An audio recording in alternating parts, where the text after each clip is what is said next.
Hey, welcome to SI Now. It is Tuesday. It's May 16th, and I'm Maggie Gray alongside Robin Lundberg. And for the love of Kelly Olynyk, 26 points, a playoff career high, as if we needed to even say that. Of course it's a playoff career high. Boston moves on in a Game 7. It was no clinic last night, Maggie. Where's my Sybil crash, everyone? I really like that. That was the only one of your 500 tweets that I favorited last night. Oh, really? Yeah. That's good to know. Once I saw that you favorited it, I moved it to a special folder on my computer. I now look at it glowingly every day. It's the background on most of your devices. I appreciate that. It was a pretty fun one. NBA writer Ben Golliver now joins us. He's in Oakland. We go there courtesy of Toyota. Let's go places. Ben, no one west of Springfield, Massachusetts is giving Boston a chance against the Cavaliers. Are we not giving the Celtics and Kelly Olynyk enough credit? Well, that was certainly the case that Isaiah Thomas made last night after that Game 7 closeout win. He was playing the underdog card pretty hard, and I think it's the right move. I mean, when you look at LeBron James's run through the Eastern Conference Finals all the way to the finals, over the past 6 and possibly 7 years, that is a tall order. And you might as well play the underdog card, even if you're a number one seed, even if you're a very deep team that was able to withstand a pretty strong run by the Washington Wizards. I don't think people are disrespecting Boston, though, by saying Cleveland's the favorite here. I mean, they've had all this time off. They really swept through their first 2 rounds in pretty clinical fashion. And they beat a strong Toronto team and kind of humiliated them, to be honest. So I don't know. I think the truth is somewhere in the middle. We're probably not giving Boston as much attention as they deserve, given this spectacular turnaround from when they were in the Eastern Conference Finals 5 years ago, through the fast rebuilding process, and now they're back. But certainly this is Cleveland's series to lose. Okay, of course. What did you say yesterday? Gentleman's sweep? Yeah, probably. But, I mean, Boston did win a lot of games. They are the number one seed. Game 1 could be up for grabs because they're so entrenched in playing already. I know. I'm not putting too much stock, though, into the number one seed because Cleveland seeded that. I mean, they were the ones who basically took their foot off the gas and said, we'd rather rest than get the number one seed. So they'll start the first 2 games on the road. Ben, Gregg Popovich, let's go to the Western Conference. I think we put enough time into Boston and Cleveland. The LeBron Invitational that was last night, Game 7. Okay, Gregg Popovich, he said more in 2 days than he did all of last month, basically. First, he calls out Donald Trump. Then he called out Zaza Pachulia. And, of course, with Kawhi Leonard doubtful for tonight, things are looking bleak for San Antonio. Here's Gregg Popovich. 9.75 people out of 10 would figure the Warriors will beat the Spurs. Well, we've had a pretty damn good season. We've played fairly well in the playoffs. I think we're getting better. And we're up 23 points in the third quarter against Golden State. And Kawhi goes down like that. And you want to know if our chances are less, and you want to know how we feel? That's how we feel. Boom. All right, Ben Golliver, has Gregg Popovich admitted defeat already to the Warriors? No, I definitely wouldn't say that. Popovich is a calculated guy. I think his comments yesterday about Zaza Pachulia, there was a number of points to them. I think the first one was just get the frustration out, right? I mean, obviously it's horrible timing to lose your best player and to have that swing Game 1 of a series that was looking like they could potentially really make interesting. I think the second one was to send a message to the league, which is basically, hey, if you guys are going to come at me about Bruce Bowen 10 years ago, make sure that you take a look at this and prevent these kinds of slide under plays from happening again. The intent shouldn't matter. They just shouldn't be a part of the game. But I think the third reason why Popovich really went on this rant was it helps reframe his team for Game 2. If he hadn't done that, if he had just let the incident pass, we would have spent a lot more time talking about how San Antonio blew that 25-point lead down the stretch. And really, the discussion most likely would have been, well, how can these Spurs without Kawhi kind of keep up with Golden State, given Steph Curry and Kevin Durant and all the talent they have? Instead, he kind of ate up an entire news cycle with this discussion about Zaza's character and his intent. And I think that puts his team in a better position mentally. They're not facing, I think, as much negativity. They're not facing as much pressure. And they are probably going into a Game 2 where it'll be difficult to win on the road, especially if they don't have Kawhi Leonard. But at least they haven't been facing the kind of scrutiny that maybe they would have faced if he hadn't made those statements. Yeah, Popovich was heated. I was expecting him to call out Zaza and the Warriors as a record label and a crew and all that stuff. Turning to the Warriors, Ben, we're already hearing the whispers about the Warriors got lucky again, another break. They wouldn't have won that game if Kawhi was in there. They won't win the series if Kawhi was at full strength. Will they be discredited at all because of what happened to San Antonio here? Well, look, if they do beat San Antonio and Kawhi is not able to be an impact player, I mean, I think that's going to be a discussion point coming out of this Western Finals, no question about it. But we've seen year after year that the only thing that really matters kind of in the legacy talk is who do you face in the finals and how do you beat them. I haven't heard that many people, now that we're 2 years away from the 2015 finals, kind of discounting Golden State's title because Kyrie and Kevin Love were injured. I think usually they get full credit for that once the time has passed. And I think if you're looking at their entire postseason run, as long as they beat Cleveland with LeBron on the floor, I don't think there's going to be any asterisk talk given how well he's played in this postseason. Yes, they might have caught some really lucky breaks, whether it was Yusuf Nurkic not being around for most of the first round for Portland, whether it was George Hill missing significant time in the second round, or Kawhi Leonard's Game 1 injury. I mean, these kinds of things do happen, but I think they're really going to be judged through the lens of did you get your revenge against LeBron James? Was he on the court when you tried to take him down in the finals? To me, that's going to be how this team is remembered. They could be remembered, although, Ben, I like your point about partial credit. When they get partial credit, there's definitely not an asterisk in any way on what the Warriors were able to do, but most people do still believe that LeBron James should have won MVP of that finals and not Andre Iguodala. So they bring it up in small, subtle ways without giving them, the full credit. Ben Golliver's joining us from Oakland. Enjoy the game tonight, Ben. We appreciate it. I will. Thanks, guys. Thank you. Now, Maggie, of course, you also said we heard a lot from Popovich in the last couple of days. We've heard a lot from LaVar Ball as Shocker. of late. And we learned a little bit more, though, recently about an unfortunate situation the Ball family is dealing with at home, as LaVar's wife and Lonzo's mom, Tina, recently suffered a stroke, still having some difficulty speaking. In light of this news, Maggie, should it change how we view LaVar Ball at all? Okay. Should it change how we view LaVar? Probably not. Is he still this sort of boisterous carnival barker, egomaniacal, Kris Kardashian wannabe? Yes, he still is that. Does it change a little of how I think of LaVar Ball? Yes, it does, because I'm a human being. Mm-hmm. And now realizing how much Tina, his wife, was dealing with the effects of the stroke, and still is, from this article by Ramona Shelburne. It's a profile, really, and she does a fabulous job.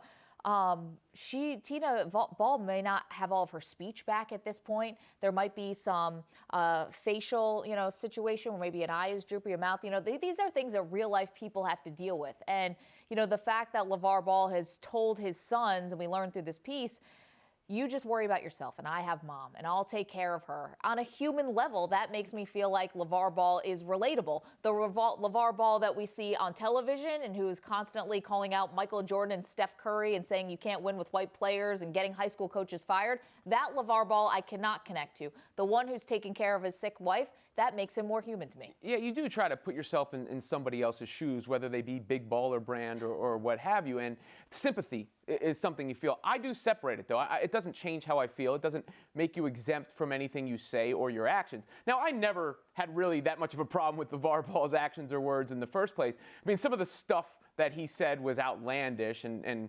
crazy and you could take umbrage with, but it wasn't that serious. There's nothing he said that really should be contemptible, and that's what struck me a little bit, is the backlash to it. We as a society have a little bit of a backlash to overexposure deal. Now, there's some of it that you go, come on, dude. UCLA, they have, white starters and guys who are going to the NBA from there, but the whole white man can't jump movie was based on something probably, but it doesn't change the way I view him. No, I'm just curious, though, about moving forward. I think a lot of people see LaVar as this sort of agitator, but they don't take him seriously yet because we don't know if Lonzo is going to be a good NBA player or if he's going to be a bust. If all three Ball children end up being, serviceable to very good to great NBA players, I think people will look back at LaVar's methods and say, wow, he was a trailblazer. He was really doing, he was getting, doing things in a different way. He wasn't just just doing the status quo. He created and is attempting to create this brand, whether you think it's cool or not. He's trying to change the system. We just don't know if it's going to work because it all depends on his kids. And that was my biggest problem with him, and still is the shots he took at his son's teammates, who are his friends, who are his peers, right? And the undue pressure he may be putting on them. Because if Lonzo Ball turns out to be a good NBA player, he may be dubbed a failure because of how he was sold from LaVar Ball. But actually listening to LaVar Ball, I treat him like a pro wrestling announcer. That's basically what he is to me, is a pro wrestling guy. One thing, small thing. Every former athlete or coach that I've talked to since LaVar became a thing has said he's not helping. So I'll take the parenting advice from the people who have actually gotten to the professional ranks and who have succeeded on that high level. If they're the ones who are saying this guy is getting in the way, I tend to agree with them. There's really not like one person who's standing up for LaVar. That dreaded distraction word in sports, right? No, that's the big D word. All right. Kareem Abdul-Jabbar and John Wooden had a relationship that lasted over 50 years. In a new book, it's called John Wooden and Me, the three-time NCAA champion and three-time College Player of the Year details how the legendary coach influenced his life both on and off the court.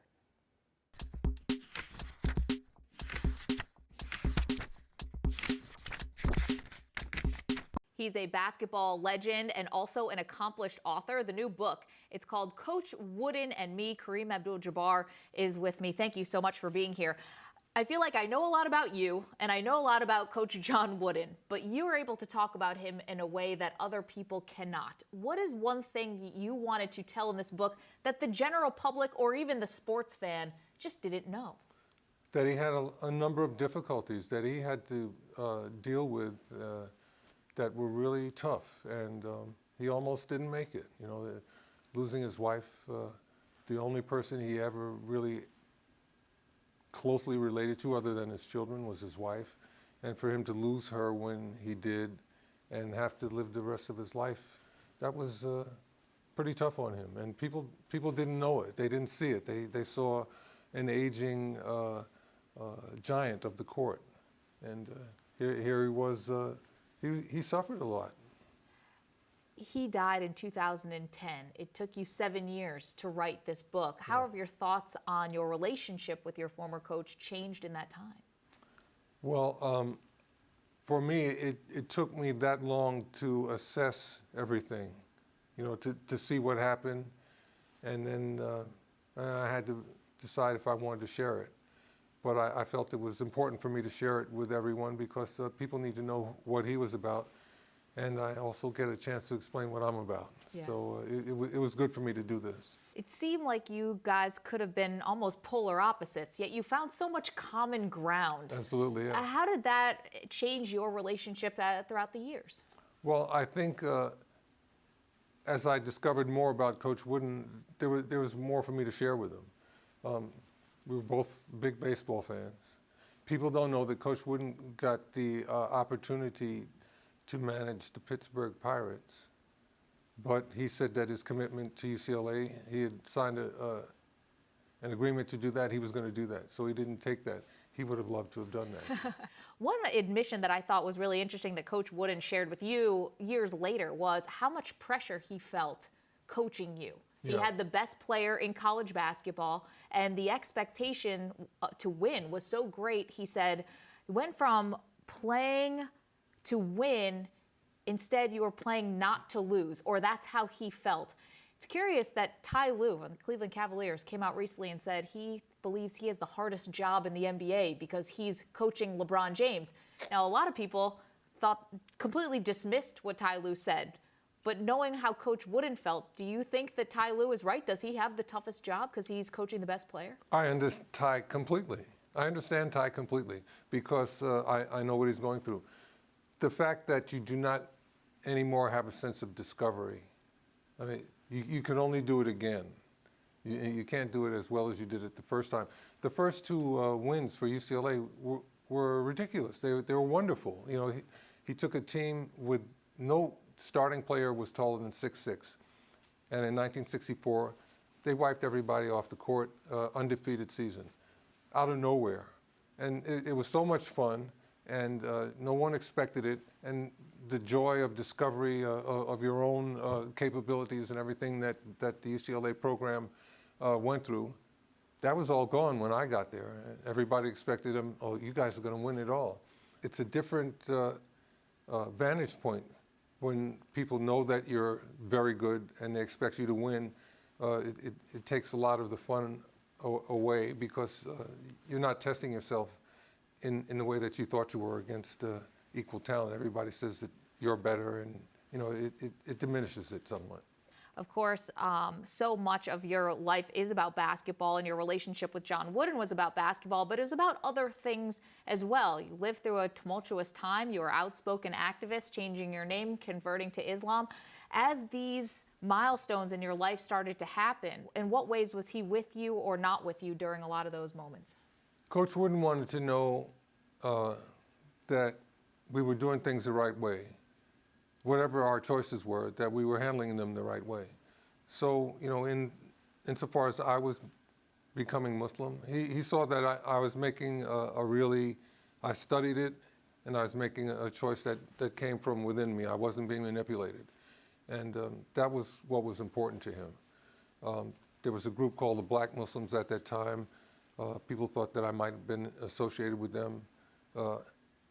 They kind of misled people in certain ways. I didn't want to be involved in that. And when Coach Wooden saw that I was with reliable people, he backed off because he knew that this was my heartfelt belief, and I wasn't coming from some really bizarre place. Muhammad Ali was a great friend of yours. You write about him in this book. Can you describe the first time you met him? I first met Muhammad Ali at the Ali Summit, but I had seen him prior to that on Hollywood Boulevard. He was out there doing magic tricks just for people passing by. I stood over about 10 yards away, but I was watching. I said, wait, that's Muhammad Ali. And I was with a couple of friends of mine. And we watched him for a little bit and then kept on going. And then sometime later, just a couple of weeks later, I met him at a party in Los Angeles and started talking with him. He was a great guy and a wonderful human being, and he understood what he was talking about politically. When he said that Black Americans did not have any quarrel with the Viet Cong, he was talking about political reality. And he woke a lot of Black Americans up. So, we have to thank him. He stood up for the right issue at the right time. You write in the book that John Wooden was not a fan of Muhammad Ali. You said that Ali was an irritant between us, but not a relationship breaker. Considering how much respect you had for Ali, did it bother you that Wooden couldn't see what he meant to you at that time? No, it didn't bother me. Because there were differences between generations at that time. And from Coach Wooden's perspective, in his generation, Ali was too much of a firebrand. But in those circumstances, that was absolutely necessary.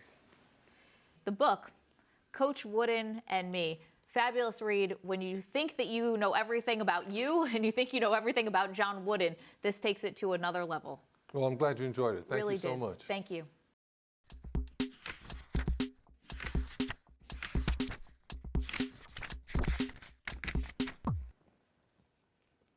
Well, Phil Kessel may act like a lunatic on the bench, but so far it has been effective. Mike Rupp is here from NHL Network, former Stanley Cup champion. We're going to talk a little hockey right now. Love watching you on NHL Tonight before every single Stanley Cup playoff game. Now, Kessel, incredibly animated. I'm sure you played with guys like this. If not, you were probably this guy, Mike Rupp. Did his teammates need it? Did they need that kick in the butt from Kessel on the bench going absolutely bananas for them to tie up this series? I thought it looked hilarious. I loved it. I mean, you play that game of, fill in the caption, or you could have gone a million different ways with it. But the thing I like about it the most, though, about Phil Kessel is that he's a guy where when he's emotionally invested, he brings out the best out of him. And you saw it. He got the goal. He got the big game-winning goal in a 1-0 game, and that was huge. So I think you got to be careful with it, though, because you don't want to have it be a distraction to teammates. A lot of times you see there on the bench when he's doing it, the one clip, I think he sits down next to Chris Kunitz. Chris Kunitz is just kind of laughing at him. Just, look. I mean, I've never seen it. I've never seen Phil act like that. But for me, Phil Kessel is the type of player that, sometimes he looks like he's emotionless. So having him do this is a very good sign for the Penguins because he's an all-star, world-class athlete. Absolutely. It was very funny to see his teammates just sort of like smirking a little bit. I'd love to know what he was saying. You. What? I'd love to know exactly what he was saying, though. Expletive. Get out there, pass the puck to me, expletive. Now, emotionally, we know what they did differently, obviously. Strategically, what did Pittsburgh do differently in Game 2?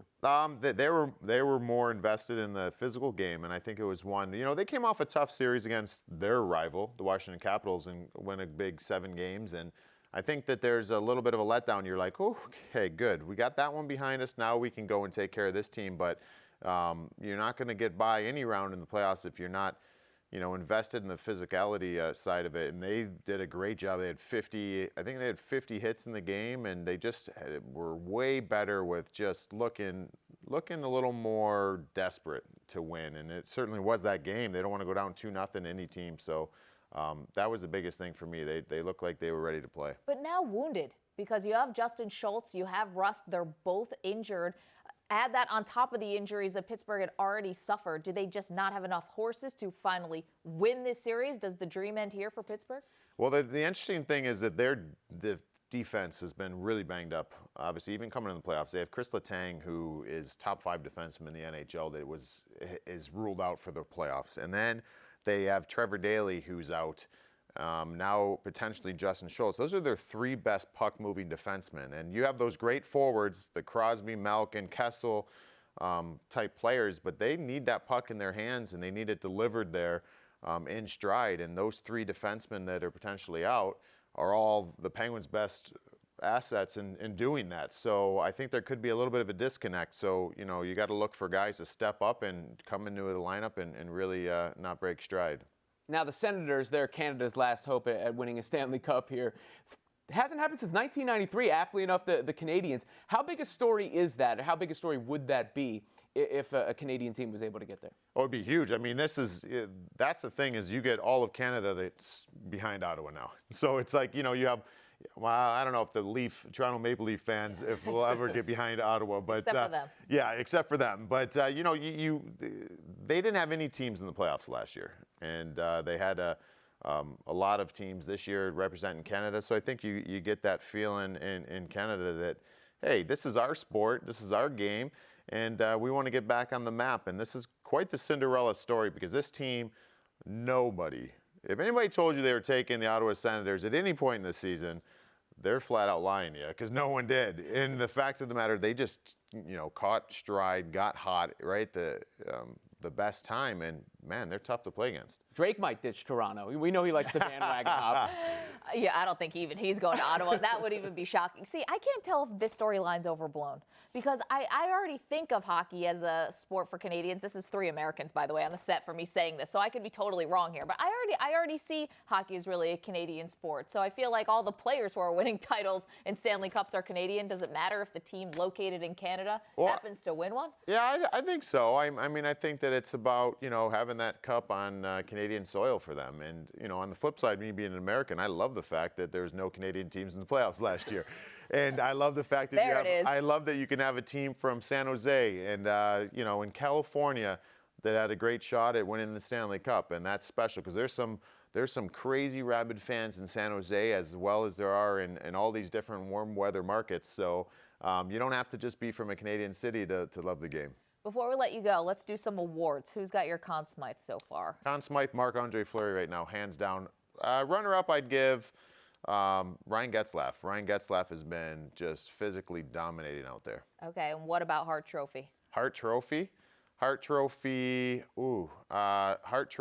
is, most valuable player. So I'm going to go with Connor McDavid, the way that he flipped the script this year and got that team going. You got to think he's 2 years removed from playing junior hockey. And he comes in here and after playing really one full healthy season is arguably with Sidney Crosby the best player in the world. He was unbelievable to watch. Did not want the run to end for him. He was just phenomenal. Listen, Mike Rupp, good luck to your Cleveland Cavaliers. Yes, thank you. We know that you're a proud Cavs fan. Yeah, we're going to be, I mean, you got the Celtics, and they don't have home court, so we'll have to see what happens. I don't know. I think they'll be all right, though. You're in good shape. Fine. You're in good shape. You're At least in the Eastern Conference. I know you're an athlete, so like anything can happen. Anything is possible. You guys are going to be just fine. You sound like Kevin Garnett right there. Anything is possible. Of course, you can watch Mike on NHL Network's NHL Tonight. It airs live before and after every conference final game of the Stanley Cup playoffs. All right, we turn now to football. A 6'9", 400-pound high school offensive lineman is turning heads. Now, that may not sound surprising considering his size until you learn that he's never played a competitive down in his life. Our Andy Staples has more. You ever seen a guy who makes $950,000 a year pop out a video camera just to watch someone stretch? That was the scene on Friday at IMG Academy as Tosh Lupoi, Alabama's linebackers coach who just got raised to just shy of $1 million a year, walked around Daniel Fa'alele, all 6'9", 396 pounds of him. Fa'alele is IMG Academy's left tackle. He's from Melbourne, Australia. He's never played in a football game before, but he already has more than 20 scholarship offers. And there are more coaches coming every day to watch him because they don't believe that a guy who weighs that much can look like that. We all have in our minds an image of what a 400-pound person looks like. Fa'alele doesn't look like that. He looks like a guy who weighs 100 pounds less. He's athletic. He can bend. That's why Tosh Lupoi was filming him stretching. He wanted to show how flexible the guy is for a guy his size. The question is, will Fa'alele become a good football player? And the answer, we don't know yet. He's playing in some top-flight competition at IMG. If he can block the guys he has to block at practice every day, he'll probably be successful in college, but this is a guy who's just learning the sport. So coaches who offer him a scholarship and whatever school winds up signing him, they're taking a little bit of a leap of faith. But if this works out, holy cow, this guy could be an absolute monster. Well, the most polarizing NFL quarterback could have a landing spot, Rob, and the Seattle Seahawks are reportedly interested in signing their former division rival Colin Kaepernick to back up Russell Wilson. Now, we've been watching as other backups have been signed while Colin Kaepernick remained on the market. So is the criticism that NFL teams were not signing Kaepernick because of his political views, was it warranted? Or is this just the market bearing itself out and Colin Kaepernick signing in mid-May is about normal? You know, there are a bunch of trolls out there who would love to say this is normal. I don't think so. How many anonymous quotes from GMs did we see establishing a ridiculous equivalency between what Colin Kaepernick did and some actual atrocities that took place? I don't think it's a coincidence, though, it was a team like Seattle, a team that has that equity, a team that's well run, who comes in and says, you know what, we can handle anything that's going to come at us as a result of this signing. We're going to bring him in. Yeah, I think the fact that the Seattle Seahawks, a lot of the players showed a lot of support for Kaepernick, too, shows that he's going into a locker room. And I don't know if this is necessarily a criticism of the NFL so much as for the bad teams out there, the poorly run teams who simply feel they cannot bring in Colin Kaepernick because that would warrant a distraction of the magnitude that they could not handle, that juice wouldn't be worth the squeeze, so to speak, because they are usually under so much fire for other things, they can't have one more thing. Well, now, I don't want to be cynical here, but I think I can be skeptical for sure that there were a lot of teams that did not want to sign Kaepernick because of his political views. Now, do I think the Seahawks deserve a pat on the back for doing it?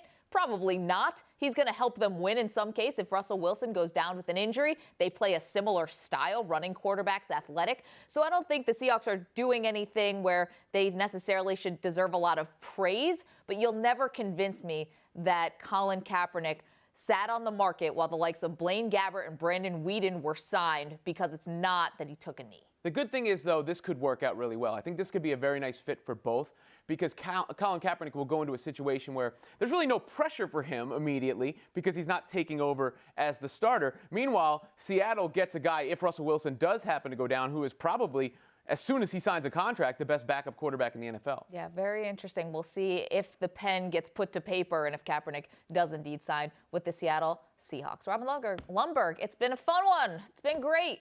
I'm back tomorrow. Favorite some of my tweets tonight. We'll go over that tomorrow. You have to work pretty hard. You got to hit Kelly O'Clinic? What was it? I don't know if there'll be a pun like that tonight. I got to figure something out with Patty Mills or something. All right, go for it with DeJounte Murray. Thank you all for joining us and for watching today. We'll be back tomorrow at 10:30 a.m. Eastern Time. Until then, stick with SI.com for all the latest news. Follow us on Twitter at SI Now Live. Enjoy the basketball tonight, and we will see you tomorrow.